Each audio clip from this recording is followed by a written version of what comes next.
যারা কিনা ব্রয়লার মুরগি খেতে পছন্দ করে না তারা একবার হলেও এই রেসিপিটা ট্রাই করে দেখতে পারেন।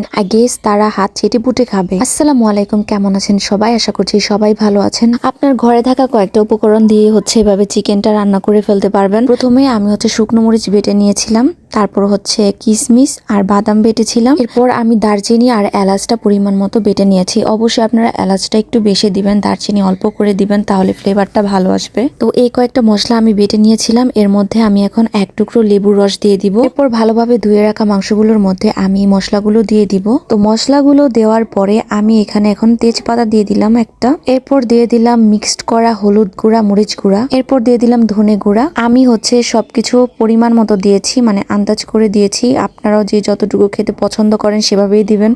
এরপর লবণ দিয়ে দিলাম। এরপর দিয়ে দিলাম পরিমাণ মতো সয়াবিন তেল। আপনারা ইচ্ছা করলে এখানে সরিষার তেলও অ্যাড করতে পারেন, তাহলে ফ্লেভারটা আরো বেশি ভালো আসবে। এরপর আমি ম্যারিনেট করা মাংসগুলোকে আধ ঘন্টার জন্য রেস্টে রেখে দিব। এইদিকে আমি মাটির চুলা জ্বালিয়ে তার মধ্যে কড়াইটা গরম করে তেলটাও গরম করে নিয়ে এর মধ্যে আলু দিয়ে দিলাম। আপনারা যারা মাংসের সাথে আলু খেতে পছন্দ করেন তারা দিতে পারেন, আর না হলে আপনারা অ্যাভয়েড করতে পারেন। আমার বাসায় আমার দুই বেবি এবং আমার আব্বু আম্মু আমরা সবাই আলু খেতে পছন্দ করি, তাই আলু দেওয়া হয়েছে। তো মাংসের আলুগুলোকে সব সময় তেলের মধ্যে ভেজে নিলে খুব সুন্দর একটা ফ্লেভার আসে। তেল থেকে আলুগুলোকে উঠিয়ে নিয়ে এরপর আমি দিয়ে দিলাম 2টা তেজপাতা।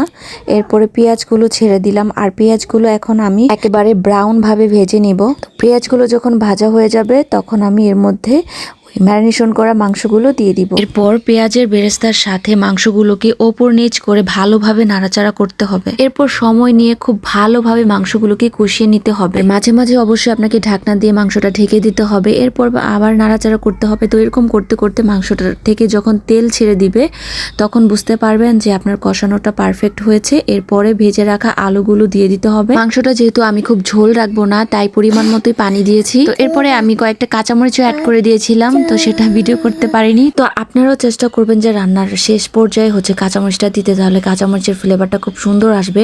আর আমি এখানে ভাজা জিরে গুঁড়ো দিয়ে দিয়েছিলাম আর 2টা রসুনও দিয়েছিলাম, যার কারণে মাংসটা খেতে আরো বেশি ভালো লেগেছে। তো গাইজ, আজকের এই চিকেন রান্নাটা আপনাদের কাছে কেমন লাগলো অবশ্যই কিন্তু কমেন্ট করে জানাবেন। আর আপনার বাসায় যারা যারা চিকেন খেতে পছন্দ করে না তাদের একবার হলেও রান্না করে খাওয়াবেন, দেখবেন তারা চিকেনের ফ্যান হয়ে গেছে। তো ভিডিওটি ভালো লাগলে অবশ্যই কিন্তু লাইক কমেন্ট শেয়ার করে দিবেন। তো সবাই ভালো থাকেন, আল্লাহ হাফিজ।